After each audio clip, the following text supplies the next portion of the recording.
ములుగు జిల్లా కలెక్టరేట్ సమావేశ మందిరంలో సర్దార్ సర్వాయి పాపన్న గౌడ్ 374వ జయంతి ఉత్సవాల సందర్భంగా ముఖ్య అతిథిగా తెలంగాణ రాష్ట్ర పంచాయతీరాజ్ గ్రామీణాభివృద్ధి శిశు సంక్షేమ శాఖ మంత్రి దళసరి అనసూయ సీతక్క పాల్గొన్నారు. జిల్లా కలెక్టర్ దివాకర టీఎస్తో కలిసి శ్రీ సర్దార్ సర్వాయి పాపన్న గౌడ్ చిత్రపటానికి పూలమాల వేసి ఘనంగా నివాళులు అర్పించి జ్యోతి ప్రజ్వలనం చేసి కార్యక్రమాన్ని ప్రారంభించారు. అనంతరం రాఖీ పౌర్ణమి పురస్కరించుకొని జిల్లా కలెక్టర్ టీఎస్ దివాకర్కు సీతక్క రాఖీ కట్టారు.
ఈనాటి తరానికి ఆనాటి పోరాటమే ఒక ఆత్మ గౌరవాన్ని, ఒక జీవాన్ని, హక్కులను, అధికారాలను కట్టబెట్టడానికి కారణమైనటువంటి మరి స్వర్గీయ సర్దార్ సర్వాయి పాపన్న గారి యొక్క జీవితమే మనందరికీ స్ఫూర్తి.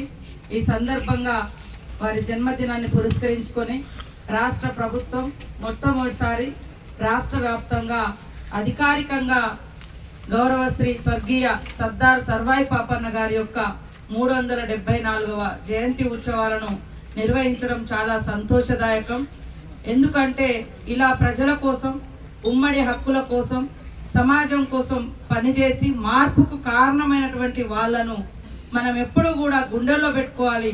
వాళ్ళ జీవితాలను ఎప్పుడూ కూడా మరి 10 మందికి ఒక అధ్యయనం లాగా ఆనాటి సమస్యలు ఏంటి, ఇప్పుడు ఉన్నటువంటి పరిష్కారాలు ఏంటి అనే విధంగా ముందుకెళ్ళడానికి కూడా తోడ్పడుతుందనే ఉద్దేశంతో గౌడన్నల యొక్క సమస్యలను కూడా చర్చించుకోవడానికి ఈ యొక్క రోజును మరి మనం తీసుకొని ఈరోజు మన ములుగు జిల్లా కేంద్రంలో గౌరవ కలెక్టర్ గారి యొక్క అధ్యక్షతన మరి ఈ సమావేశం నిర్వహించుకోవడం చాలా సంతోషదాయకమని తెలియజేస్తూ గౌరవ కలెక్టర్ గారికి, అడిషనల్ కలెక్టర్ గారికి, అదేవిధంగా